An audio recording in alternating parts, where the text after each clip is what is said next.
Sounds like it's about ready. Happy Wednesday, everyone. This is Lindell, Festival of Java. Continuing my series on recording a album. Um, so we picked the studio. We talked about that last episode. Now, what's the process of making music to go in the studio? So I would start with my red book, which is this book right here, full of lyrics. I'd find some song I wanted to work out. I would lay down the drum tracks based on the particular rhythm that the song is going in. And I can kind of get a drum beat based on that. I may start with guitar for a melody, depending on what feels melodic to that song in my head. Sometimes I start with organ. I like both actually, and then I'd build up a framework of things that, the guitar, the bass would come later at the very end, do the vocals, and I'd put together something that kind of worked at my home studio. And I would listen to it for a couple of days and go, well, that works, but I kind of want to do something else with it. And I'd play with it for, a few days, listen to it at work and on the car and the way home and to work, even at work, trying to figure out what might be a better bass line, what might be a better way of doing the melody. Does the drum really match? All that kind of stuff. And when I'm pretty sure I have what I want, I take the pieces I can't play in studio, drums, organ, percussion, things of that nature, and I would export it out as a track to go to the big studio. Now, guitar and bass I'd play in the big studio because he had all the really cool toys and equipment that gave me the best possible sound more than what I had at home. So, and the same thing with the vocals. So I can go and use the big toys to get the big sound. Now, in order to make sure it all matched, the tracks I sequenced at home on the computer were all 24-bit.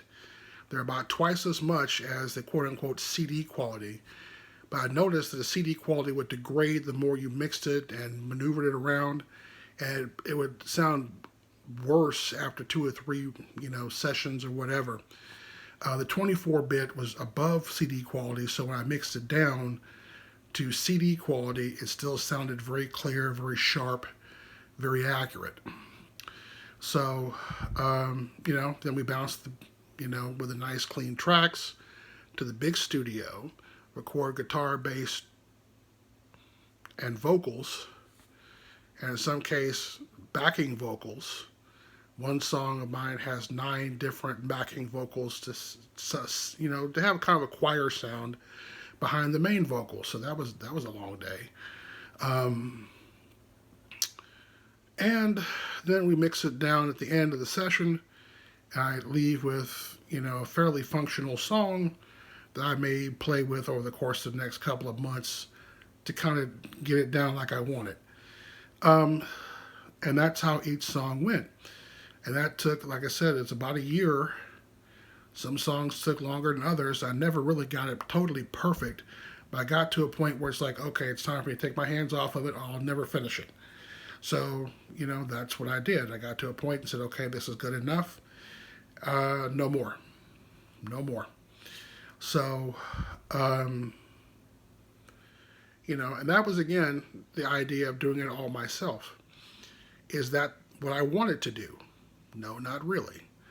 I wanted to go in there with a band. However, I could not get anybody else involved in the project. No one really saw what I was trying to do and understood my vision. My type of music it's gumbo.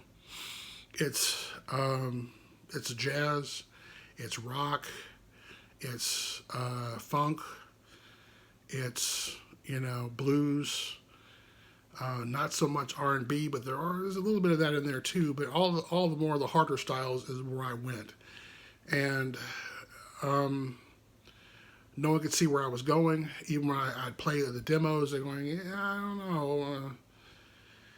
So after several months of trying to recruit people, some of which I had done favors for and worked in their bands and on their projects, none of them were interested in doing that for me. So it was just me. So people told me, well, I only play one style of music. I only play hard rock. That's all I don't do anything else. So yeah, okay. I won't bother you anymore. So yeah, I went in there and did the whole thing on my own producing, my own sequencing, my own writing, playing, you know. And again, that wasn't necessarily my vision in the beginning, but I wasn't afraid of it. So the question always to be asked is, had you to do it all over again, would you do it the same way? Well, we'll pick that up next time. So we're already at the 6 minute mark. So to keep it short, I'll cut it off at that point. And we'll say until next time.